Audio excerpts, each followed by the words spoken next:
Good morning. I'm Mitch Vincent, and this is today's good news. And the lame shall leap for joy, the glorious day of the Lord that is going to come. But before it comes, there's going to be darkness and desolation. So with the nation of Israel, they're coming to darkness and desolation, but yet God is going to bring them back into the land, and the day of glory and blessing yet awaits these people. Recently, my family started watching those videos of people scaring each other on YouTube. And so my kids started scaring each other, and they even got mom and dad into the act, and we were going back and forth. And at first we were having a good time. But very soon it started to turn dark. The kids really got into scaring each other, and they'd get mad, and they'd fight back. And then dad got in the act. Even the dogs weren't safe around the house, and everybody was scaring each other, and soon alliances were formed, and then they were broken, and fights broke out, and it got crazy in the house. There was no more trust. You didn't know who to trust. Fear was all around the house. You couldn't go to sleep. You have to have one eye open, be looking out for somebody creeping up under your bed. And so Daddy had to say, no more scaring. But we did record a few of them just to have a little fun with you this morning. But let me ask you this. What is your biggest fear? You know, when we think about fear, we think about, like I said, scaring somebody, or I'm afraid of the dark, or I don't like spiders, or things like that. But you know, the Bible has a much more robust definition and view of what fear is. Fear is the things that control us sometimes, and the things that we allow ourselves to make decisions from a place of fear. What is your biggest fear this morning? Let's look at the Bible here and see what God has to say about it. We are in the book of Isaiah, chapter 41, verse 13. And God's word says, "For I, the Lord your God, hold your right hand. It is I who say to you, fear not. I am the one who helps you," God says. Let's read that again. "For I, the Lord your God, hold your right hand. It is I who say to you, fear not.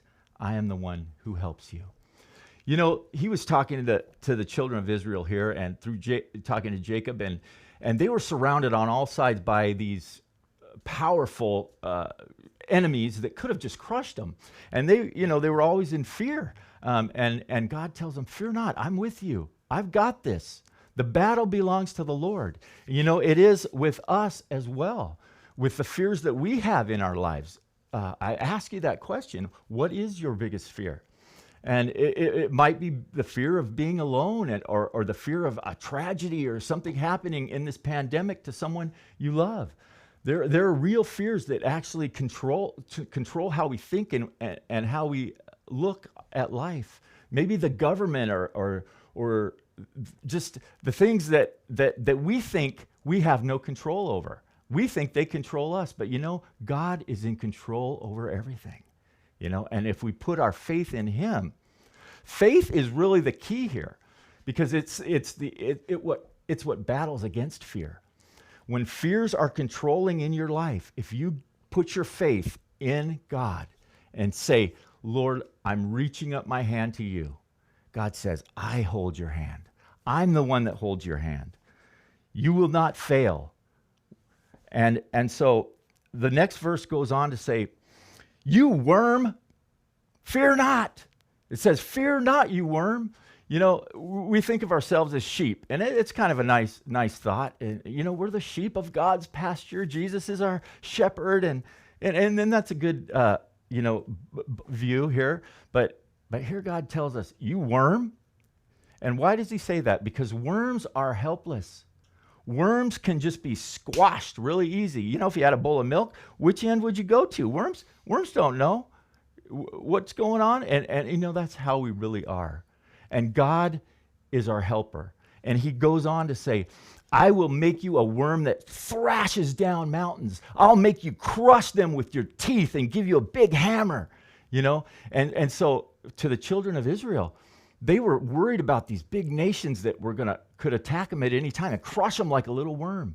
But God says, I've got you. I'm going to make you a worm that can crush the world, can crush it. And you know, that's what God says to you today. What is your fear?